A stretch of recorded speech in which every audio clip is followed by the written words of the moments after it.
Hello everyone, thanks for dropping by. One of the problems I've found looking for stuff about MGTOW feminism and declining birth rates and how everything's connected and being affected is the sheer amount of volume I've found on the web, and sometimes it's 40, 50 links and I've had to slash and burn it down to a handful that I can fit into one of these videos.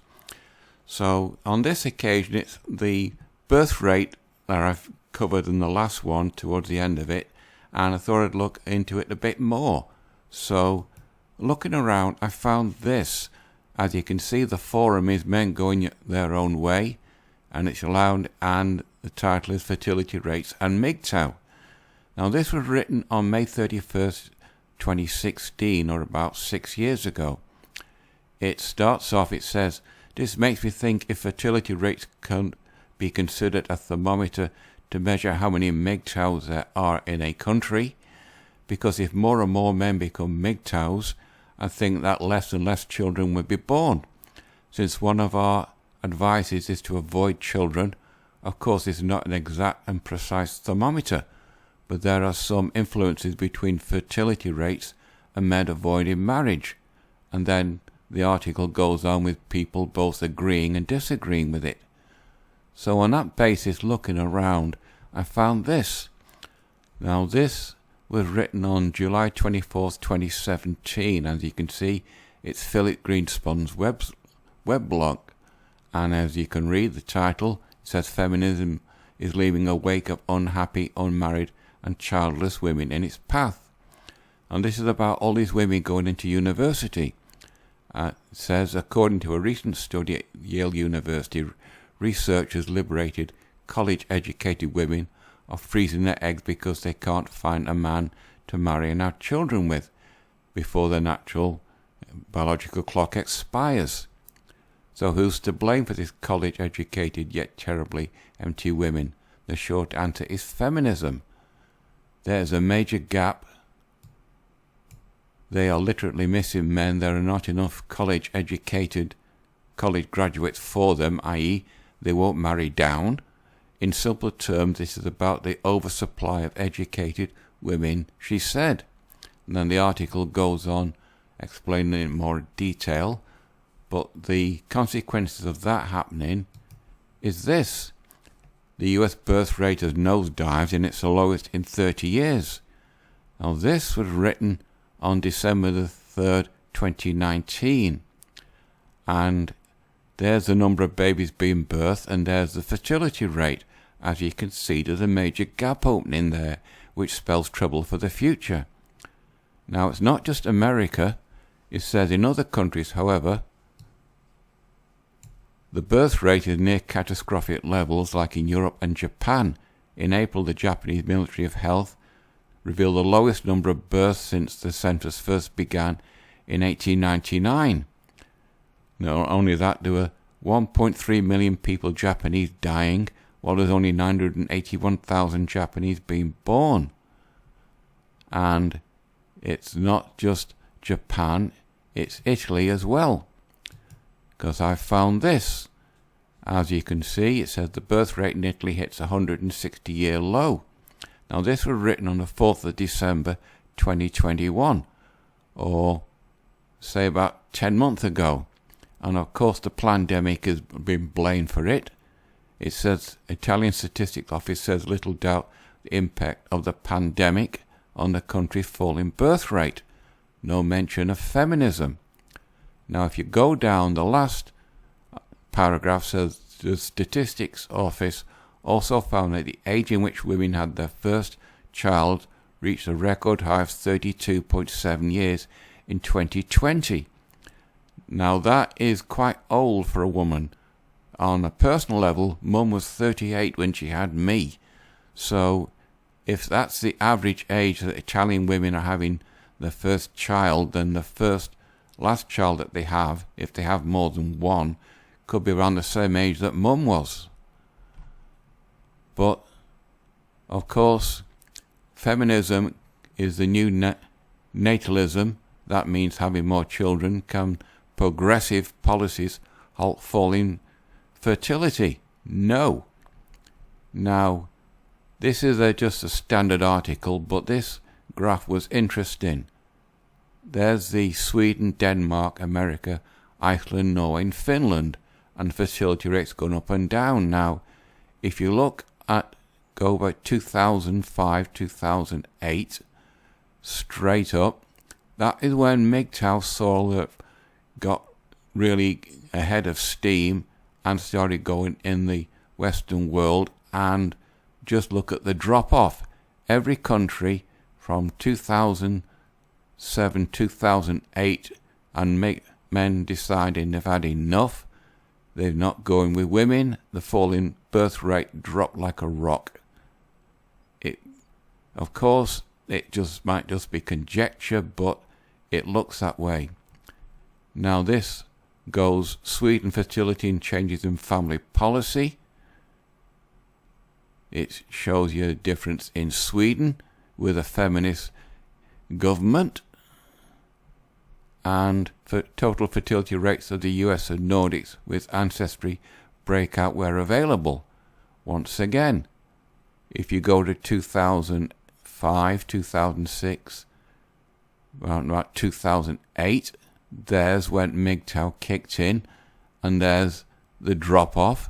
All Sweden, Danish ancestry, all Denmark, USA, and Swedish ancestry.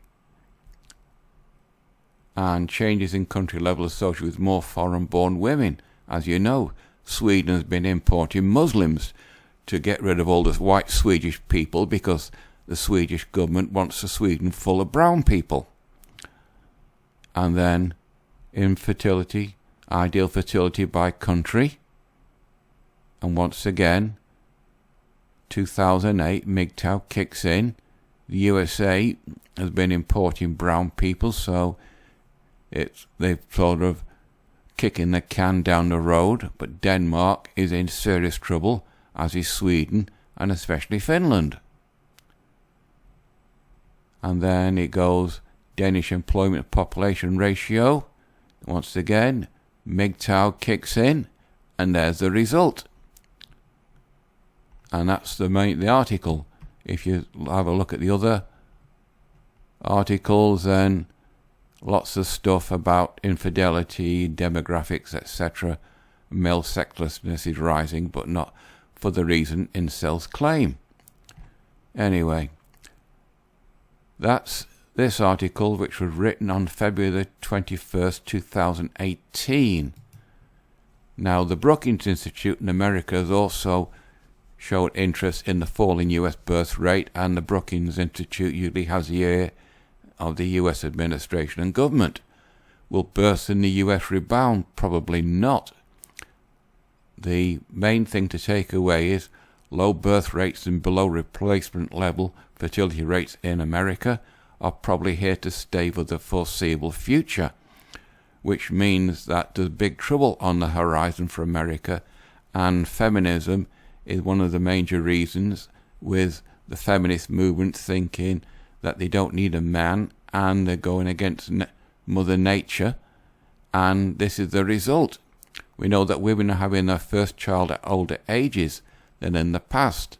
The average age at first birth had risen from 22.7 in 1980, that was a good decade, to 24.9 in 2000 and 26.9 in 2018. As you can see, the women are getting older and older before they have the first child.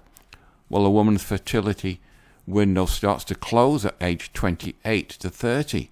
So sooner or later, they're going to be like in the same level of Italy. And it says the standard calculation of total fertility rates assumes that the age profile of childbearing observed in a single year can be applied to a woman's lifetime. If birth rates across ages are stable over time, the total fertility rate will accurately capture, but it's not. And then it shows you the various graphs, and see it's getting older, but there 28, and then it's going into a steep decline as the fertility rate drops. That's where the trouble comes past. Once you tipped over the top, America's in serious trouble. And 538 site, written June the 9th, 2021, has addressing this problem. How low can America's birth rate go before it's a problem? Well, I should say it's a problem now. The US fertility rate hit a record low of 2020, just as it did in 2019 and 2018. And then the pandemic excuse seems to have accelerated this decline. And then it goes about replacement level fertility is a convenient but unrealistic idea. And it's too much to go through a 10-minute video, but I'll leave all the links below. And finally, Elon Musk has seen the danger on the horizon and he's giving warning. He says civilization will crumble if more people don't have more children. And his comments shine light on a heated demographic debate. Now this was written 7th of December 2021, or say about 10 months ago. And experts are worried that the pandemic baby bust could result in an aging population without enough workers. But with the right structural changes, less children, higher productivity, could be a new chapter for the economy. But if I can find it, where is it now? It says, could signal the end of civilization with the right steps. America's birth rate declined for 6 years. Now, well, the damn thing. It basically says there's less people, there's less houses, less cars being bought, and then that'll affect the construction industry in America and the car making industry in America. And then that'll have knock-on effects right throughout the American economy. And because they need continuous population growth to increase the people going to buying these things. And if there's no children, then that'll also affect schools, because they'll be empty.